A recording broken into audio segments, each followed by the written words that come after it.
ఓం నమో భగవతే వాసుదేవాయ. ఈరోజు 27వ పాసురం.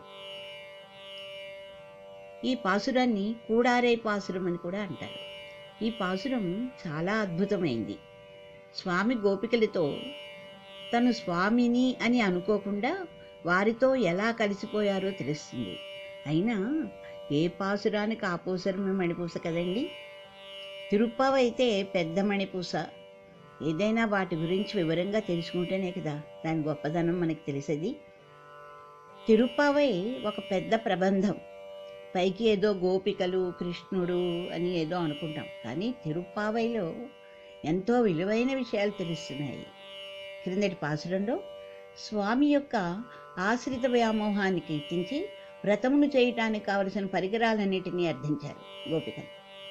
గోపికలు కోరిన పరికరాలన్నీ స్వామితో విడదీయరానివే, అనగా ఆ పరికరాలలోని గూఢార్థం స్వామి తనతోనే ఉండాలని ధ్వనించే విధంగా గోపికలు చాలా చాతుర్యంతో వ్యవహరించారు. అనగా స్వామి గోపికలను సంపూర్ణంగా కటాక్షించాలని కోరారు వారు. ఈ పాసురంలో ఇంకా కొన్ని కోరికలు కూడా కోరుతారు, స్వామి ఇస్తారు. స్వామిదంతా విని మీరు చేసే వ్రతానికి ఫలాన్ని వివరించండి అన్నారు గోపికలతో. గోపికలు ఈ పాసురంలో ఆ ఫలాన్ని కూడా వివరిస్తారు.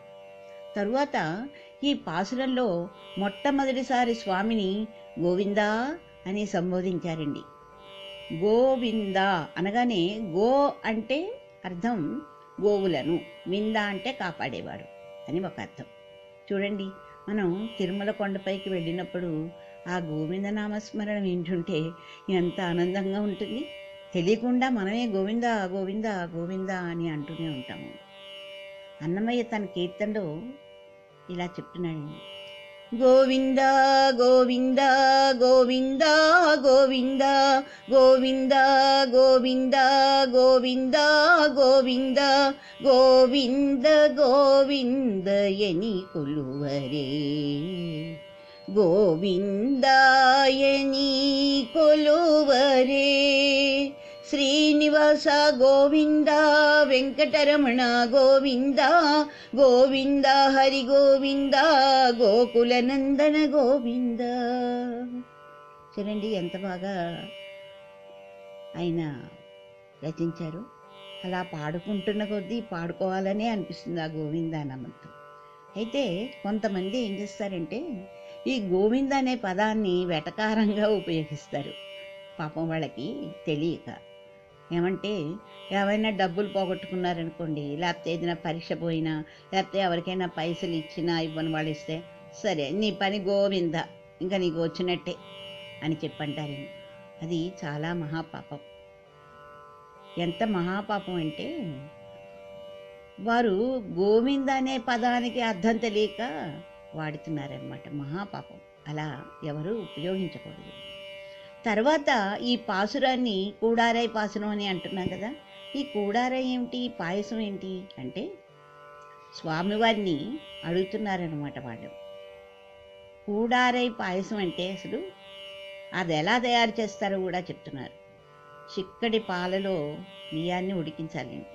ఉడికించాక చక్కగా అందులో బెల్లం కానీ చక్కెర కానీ వేసి, జీడిపప్పు, బాదం పప్పు, ఇంకా సుగంధ ద్రవ్యాలు ఎన్ని, పచ్చకర్పూరం ఇవన్నీ వేసి తయారు చేసినటువంటి పాయసాన్ని కూడారై అంటారనమాట. అదేంటంటే వాళ్ళు స్వామిని తమతో కలిపి తాగమంటున్నారనమాట. అది స్వామిని తాగమంటున్నారు. ఎలా తాగాలట మళ్ళీ అది ఇలా గ్లాసులో పోసుకు తాగటం కాదు, చక్క చేత్తో జుర్రుకుని తాగాలటండి. ఆ జుర్రుకుంటుంటే ఆ పాయసం అంతా కూడా మోచేది మీదకి జారాలట. అది ఎలా ఉండాలిట, నెయ్యి కారుతూ ఉండాలంటే అంత నెయ్యి వేయాలన్నమాట. మళ్ళీ ఎవరికి వారు జుర్రుకోవటమా కాదు, స్వామివారి దాంట్లో వీరి గిన్నెల్లోని స్వామివారు అలా కలిపి జురుకుని తాగాలి అని స్వామివారిని వీరు అడుగుతున్నారనమాట. అంటే ఇక్కడ ఏమిటనమాట, స్వామి మేము ఒకటే అని చెప్పడం, ఇంకా వారికి కావలసిన ఆభరణాలు కూడా ఇమ్మని ఈ పాసురంలో ప్రార్థిస్తున్నారని. ఈ పాసురం చదువుతున్నాను. కూడారై వెల్లుం சீர்கோவிந்தா உந்தன்னை பாடிப்பறை கொண்டு யாம் பெரு செம்மானம். நாடு புகழும் பரிசனால் நன்றாக சூடகமே தோள்வளையே தோடே செவிப்பூ யாமணிஹோம் பாடகமே என்றனை பல்கலனும் ஆடையுடுப்போம் அதன் பின்னே పాల్ సోరు మూడా నెయ్యి పెయ్యితూ ముళింగై వళివార కూడి ఇరుందు కుళిర్ందేలోరెంబావాయ్. దీని యొక్క భావం చెప్తున్నాను. భావం ఏంటంటే, నిన్ను ఆశ్రయింపని వారిని కూడా వారి మనసులను మార్చి నీకు దాసులు అన్నట్లు చేసి విజయాన్ని సాధించగల ధీమంతుడా. ఓ గోవింద, నిన్ను స్తుతించి నీ నుండి పరా అనే వాద్యాన్ని పొంది లోకులచే సన్మానింపబడవలనని మా కోరిక. నీ అనుగ్రహానికి పాత్రులమైన మమ్ము లోకమంతా పొగడాలి. మేము పొందు ఆ సన్మానము లోకులందరూ పొగిడినట్లుండాలి. ఆనాటి మా రూపాలు ప్రకాశవంతంగా తేజోమయంగా వెదజల్లుతూ ఉండాలి. దానికై మాకు కొన్ని భూషణాలు కావాలి. అవేంటంటే, ముంజేతులకు కంకణాలు కావాలి, భుజములు నరించుకుంటకు భుజకీర్తులు కావాలి, దండలకు బాజుబందులు కావాలి, చెవి పువ్వులను, కాళ్ళకు అందెలను, ఈ మేని తొడవులను, ఇంకా ఎన్నో ఆభూషణములను నీవు అనుగ్రహించగా మేము ధరించాలి, సన్మానం అందాలి. వీటన్నిటినీ ధరించి ఆపై మేలిమి చీరలను కట్టుకోవాలి. అటుపై క్షీరాన్నం మునుగునట్లు పోసిన నెయ్యి మోచేతి గుండా కారుచుండగా మేమంతా నీతో కలిసి చక్కగా ఆరగించాలి స్వామి. ఇదే మా కోరిక.